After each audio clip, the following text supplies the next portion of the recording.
प्रदीप भंडारी जी, क्यों पीएम की अपील पर विपक्ष को इतना एतराज है? देखिए, विपक्ष के लिए राजनीति सर्वोपरि है, राष्ट्रनीति सर्वोपरि नहीं है। आज ही मैं आपको दिखाना चाहता हूं, प्रधानमंत्री नरेंद्र मोदी जी ने अपने काफिले में जो गाड़ियां हैं उसको कम कर दिया, 50% से कम कर दिया, परंतु शीशमहल में रहने वाली आम आदमी पार्टी और भगवंत मान तो अपने काफिलों में गाड़ी बढ़ा ही रहे। आज जब वो दिल्ली के अंदर आए तो काफिलों के अंदर एक गाड़ी कम छोड़िए, काफिलों के अंदर गाड़ियां इनकी बढ़ गई।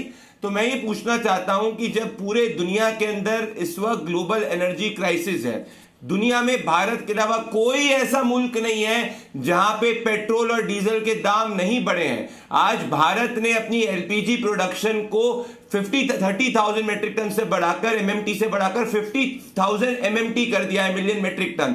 तो आज भारत के अंदर जब हर व्यक्ति देश हित में कंट्रीब्यूट कर रहा है, प्रधानमंत्री जी कंट्रीब्यूट कर रहे हैं, तो विपक्ष के लोग जो इतनी बड़ी बड़ी ज्ञान देते हैं, कांग्रेस पार्टी और आम आदमी पार्टी, वो देश के लिए क्या कर रहे हैं? वो तो राजनीति कर रहे हैं और राजनीतिक अवसरवादिता ढूंढने का प्रयास कर रहे हैं। अरविंद केजरीवाल चाहते हैं कि नेपाल और बांग्लादेश जैसे हालात हिंदुस्तान के अंदर हो जाए, ये वो स्टेटमेंट देते हैं। कांग्रेस पार्टी ने हिमाचल में पेट्रोल और डीजल के दाम बढ़ा दिए, पर क्या राहुल गांधी अपने विदेशी हॉलिडे कम करने की बात करेंगे?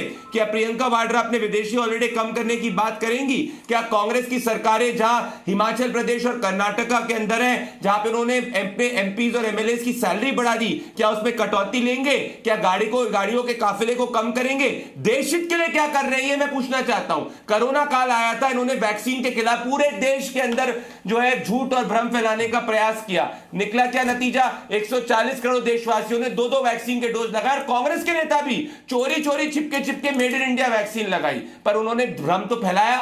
वापस से मैं पूछता हूं, अजय जी, आज आपसे जी न्यूज के नंबर 1 शो से निवेदन करना चाह रहा हूं, हाथ जोड़ के निवेदन करना चाह रहा हूं। कांग्रेस के प्रवक्ता बाद में है, देश के नागरिक पहले हैं। मजाक, मस्ती, मस्करी, ये ढींग आंकना, ये सब छोड़िए। आज कहिए कि राहुल गांधी ने गलत किया अभी तक अपने काफिले को कम नहीं करके। कहिए कि कांग्रेस के डीके शिव कुमार ने गलत किया अपने काफिले को कम नहीं करके।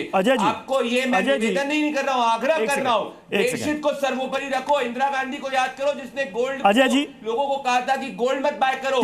याद करिए जवाहरलाल नेहरू को। मेरा सवाल अभी अजय जी से, और मैं चाहूंगा कि महंगाई होती है, मैं चाहूंगा कि सभी अपनी अपनी बारी में बोले ताकि ये चर्चा सार्थक हो सके। मैं अजय जी, जब वैश्विक तेल संकट, ऊर्जा संकट है, कई देश इससे निपटने के लिए उपाय कर रहे हैं और बहुत पहले से कर रहे हैं।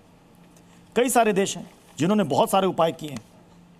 कोई 4 डेज कर चुका है, तो कोई ईंधन में कटौती कर रहा है। हर कोई अपनी तरफ से कुछ ना कुछ कोशिशें कर रहा है। अब बांग्लादेश, ऑफिस का समय घटा दिया गया। पाकिस्तान की तो खैर बात ही छोड़ लीजिए, सरकारी वाहनों में 50% ईंधन की कटौती हो गई है। फिलीपींस देख लीजिए, सरकारी दफ्तरों में 4 दिवसीय वर्क वीक कर दिया गया। Thailand, Spain, Hungary. तो क्या भारत को भी ये उपाय नहीं करना चाहिए? और अगर इस उपाय के लिए अपील की जा रही है तो यह अपील भी नहीं होनी चाहिए? पृथ्वी जी, बहुत बहुत धन्यवाद। आपने बड़ा अच्छा टॉपिक पर आज ये जो है डिबेट रखा है। सच तो ये है कि प्रधानमंत्री जी को ये सारी डिबेट और सारी चीज़ें और सारी चर्चाएं और सारी जो व्यवस्था करनी है वो 4 मई के बाद ही याद आया है। हम तो देख रहे हैं कि वेस्टर्न कंट्री बहुत पहले से शुरू कर दिया था। बहुत सारे डेवलप कंट्री जब हॉर्मुज पे मैं माफी के साथ आपको रोकना चाहूंगा अजय जी, आप अपनी बात कंप्लीट कर लीजिएगा।